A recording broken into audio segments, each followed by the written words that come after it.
On n'est sorti de la jungle que depuis 25 000 ans. Dominer le gardien et le défenseur de retour sur sa ligne. Pour la tête. On n'est sorti de la jungle que depuis 25 000 ans. On commence en 97. Alors moi déjà, je me base sur toute cette époque du stade du Heysel, Furiani, tout ce rapport avec le football déjà, qui n'est pas très, on va dire, brillant. Un but qui les rassure et un but qui est venu sur un exploit individuel, une égalisation. Moi j'ai été élevé un peu avec cette culture et comme je suis anglo-saxon et irlandais surtout, et c'est cette notion un peu avec le foot, le sport et la notion de contrôle et la notion de politique peut-être par rapport à ça.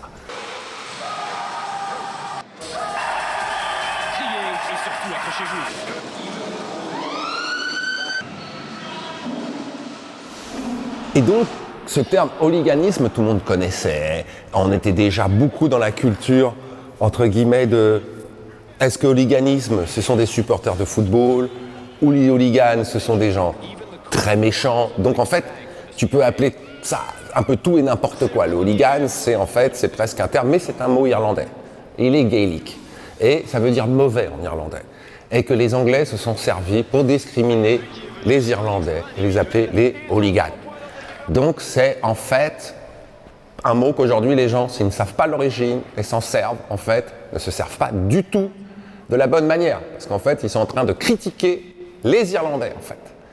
Parce que c'est strictement irlandais. Et les Anglais ont bien fait exprès pour que ça parte de ce conflit-là. Et moi, c'est un conflit que j'ai vécu quand j'étais jeune. J'ai vécu la guerre en Irlande du Nord. J'ai bien vu, tout le monde en a ras-le-bol des guerres. Eh bien, c'est bien pour ça aussi que je fais partie de ce monde-là, des gens qui ne veulent pas ce genre de choses et qui ne veulent pas que les enfants soient élevés dans la guerre.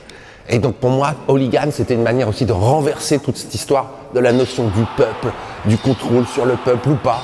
Cette espèce de notion d'en fait, mais on ne sait pas qui va gagner, mais c'est une euphorie. Et en fait, cette euphorie, depuis que j'ai créé la pièce en 97, en fait, je ne sais pas pourquoi, j'ai réussi un peu à la faire dans la pièce. Ok, il y a des sirènes, ça fait beaucoup de bruit. Mais en fait, cette euphorie, j'arrive un peu à reproduire l'ambiance du stade. Un tout petit peu. Et que l'ambiance du stade, c'est une ambiance quand même très particulière. Et que quand même, elle est un peu suragressive, en fait. C'est impossible d'être tranquille, tu vois. Un match, tout le monde est là.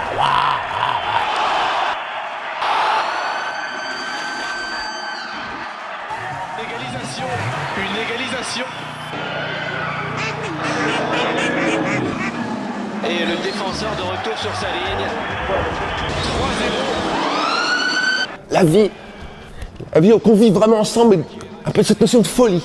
Donc à chaque fois, pour moi, c'est un truc un peu toujours perturbant. Toujours perturbant, on est dans un chaos organisé ou un chaos désorganisé des fois. Et donc c'est cette notion un peu de chaos que moi je reprends aussi, et qui est peut-être simple, dans une peinture, c'est pas possible à reproduire. Donc pour moi, c'était important que ça soit physique, la notion du danger. Là, quand on va se balader ici, en fait, quand on arrive au début, on a une voix qui dit que l'homme est sorti de la jungle il y a 25 000 ans, mais c'est Jean Genet.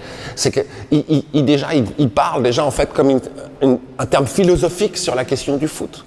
Donc peut-être est-ce qu'on est toujours dans la jungle avec le foot et le sport. Et je mets un peu les mains, c'est pour ça qu'il y a un monstre.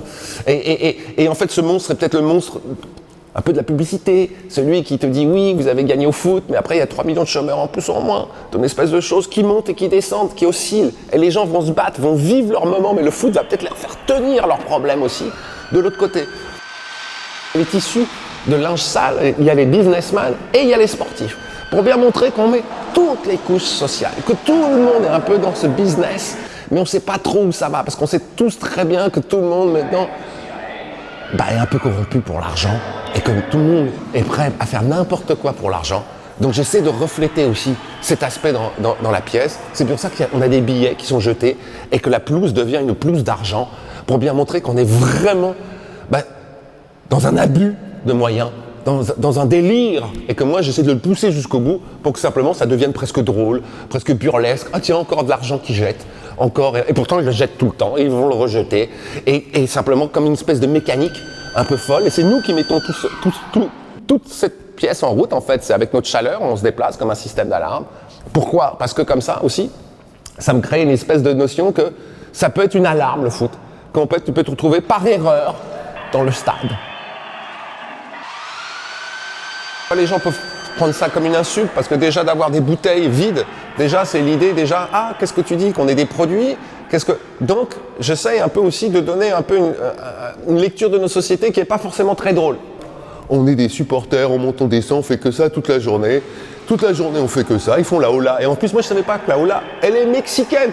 Ça vient du Mexique. Et en fait, ils l'ont repris dans le foot. Et donc, moi, la hola, en fait, j'ai voulu aussi faire, parce que comme s'il y avait une danse, comme s'il y avait une scénographie, comme s'il y avait du mouvement de nouveau. Et donc, de prendre l'essence, un peu dans de l'humour, mais comme quoi, il y a une identité du mouvement.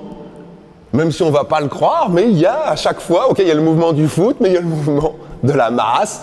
Donc j'essaie de représenter un peu tout ça. Et c'est nous qui déclenchons tout ça, comme si c'était nous les joueurs, plus ou moins, et que nous qui déclenchions tout ce monde un peu bizarre du foot, avec les caméras qui nous refilment. Et c'est pour ça que nous, on devient un peu en fait, la star du truc, même si on est 3-4 personnes, on est en fait un peu comme une petite équipe ici, en train de vivre, mais on est comme si on était en fait sur le terrain. Chômeurs en plus ou en moins. Les hérités côtoient des gens nettement plus favorisés. C'est une espèce de voix, comme on a à la télé, cette espèce de voix froide, mais qui nous fait des statistiques énormes sur nos situations sociales, et ça devient un peu comme une pub. J'essaye de mettre tout ça un peu au même niveau, comme quoi tout est devenu mécanique, produit, sans sensibilité, qu'on est des machines, et ça fait depuis des années que c'est comme ça.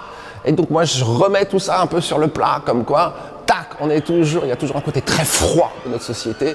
Et pour moi, c'est toujours en faire énormément d'humour pour qu'on arrive à rigoler de choses que d'habitude on ne rigolerait pas déjà. Une égalisation. Qui les rassure et a dominé le gardien. Il y a tellement de travail sur une pièce comme ça, entre fabriquer les mécanismes, projeter les billets, tout. En fait, il y a presque 3 ans de travail de fabrication, de conception d'objets pour qu'ils puissent fonctionner, ce qui n'a presque rien à voir avec le travail d'Oligan. Mais pour rentrer dans le sujet, il faut pouvoir le faire. Des machines à billets, ça n'existe pas. D'entre ce qui existe et ce qui n'existe pas, c'est là où l'artiste, tu te dis, ou tu fais faire, ou tu le fais. Et même si c'est qu'un petit détail, en fait, tu te rends compte que tout prend énormément de temps. Un but qui les rassure et un but qui est venu sur un exploit individuel.